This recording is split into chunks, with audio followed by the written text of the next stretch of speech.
Welcome to One on One, a program that seeks to enlighten the viewers on political and social issues that affect our society. African Press International TV is privileged to interview the General Secretary of Skeiv Verden organization based in Norway, Susanne Ødergaard. Can you tell us about the organization and what it does? Yes.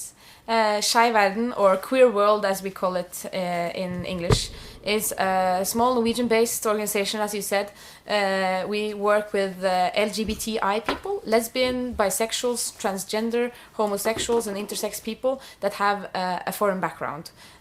So that means that they are first, second or third generation immigrants to Norway. On going through your website, I realize you focus on discrimination and homosexualism. Can you enlighten our viewers on the subject and what you intend to achieve? Yes. Our organization primarily, also our main aim is to support each other. That's our slogan. And we have social gatherings. We're a network organization, so it's a place for people to meet each other that are in similar situations. So that's basically what we do inside the organization. And outside the organization, we try to have somewhat of a focus to both remind Norwegian government or other organizations about issues that the people that we meet face, and also try to work with the immigrant communities to spread knowledge on what it means to be have a different sexual orientation or gender identity. Are you taken seriously by your government? Absolutely, the government in Norway takes LGBTI issues very seriously. In many countries, I ask that question because in many countries, homosexuality is a crime. But for your organization, you seem to have a desire to promote the lifestyle, if I understand what I read in your website. Do you not think that that may try to encourage some youngsters to try the new lifestyle? If it's a trend, I don't think homosexuality is a trend.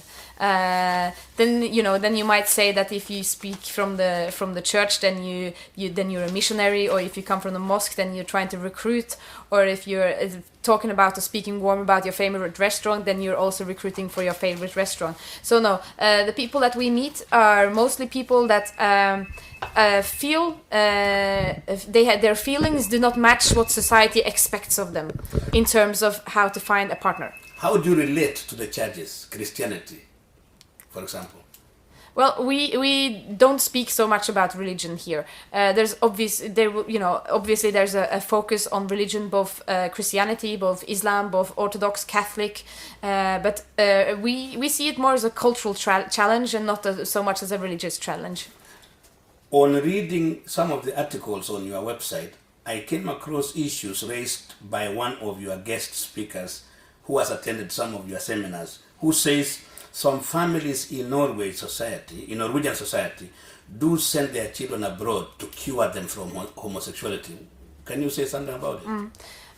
The people that we meet, because our organization has a focus on the immigrant communities, we find that there's a less knowledge about sexual orientation and gender identity in the immigrant communities than there is in the Norwegian majority communities. So that we meet young people and breaking the norms or going out or doing something that's not expected, not to marry a woman or not to marry somebody of your opposite sex, and to also breach with some cultural and religious aspects has great consequences for the people that we meet. So the young people then thinking second generation or third generation immigrants born and raised in Norway often face challenges in terms of being open about their sexual orientation or gender identity, and there might be repercussions by family or the clan or the society if they breach or they because of it. It's not good for the honor of the family. We spoke earlier before we started the interview. We discussed about applying for asylum in Norway and so on and so forth. And I have come across some newspaper clips earlier where you find some have been given asylum in Norway because of their lifestyle, homosexuality. Can you say something about that? This year, Norwegian government changed their rules to include sexual orientation and as a reason to seek asylum. But although you have a different sexual orientation or gender identity, you still have to prove that there's a danger in the country that you come from in order to get asylum in Norway, which is it's quite difficult still to get asylum based on this in Norway.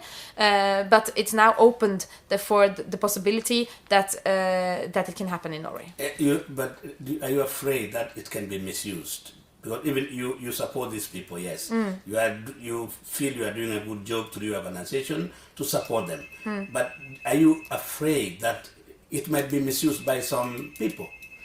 I think there will always be a risk that it will be misused. There's also a risk that it's misused if you come and then you say, I've converted from one religion to the other. The society in my home country doesn't allow that, or I'm a political refugee. So of course it might happen, and it probably has happened also. But there's so much shame connected to having a different sexual orientation or gender identity with the people that we meet that come to Norway to apply for asylum, that these people wanting to say or have for the rest of their life a stamp in their forehead saying that they're gay, having a piece of paper in the government in Norway saying that they have a different sexual orientation, is so much shame connected to it that I don't think this will be a large scale problem.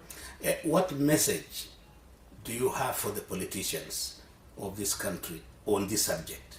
Of the politicians of Norway? The Norwegian politicians, yeah, about this, because you're running an organization. Yes. I read in your website that it's supported financially, yes, by the Norwegian government. Yes. What message can you tell the politicians? I think that last year is the year that we started getting basic funding. So funding to have an office, to have employees.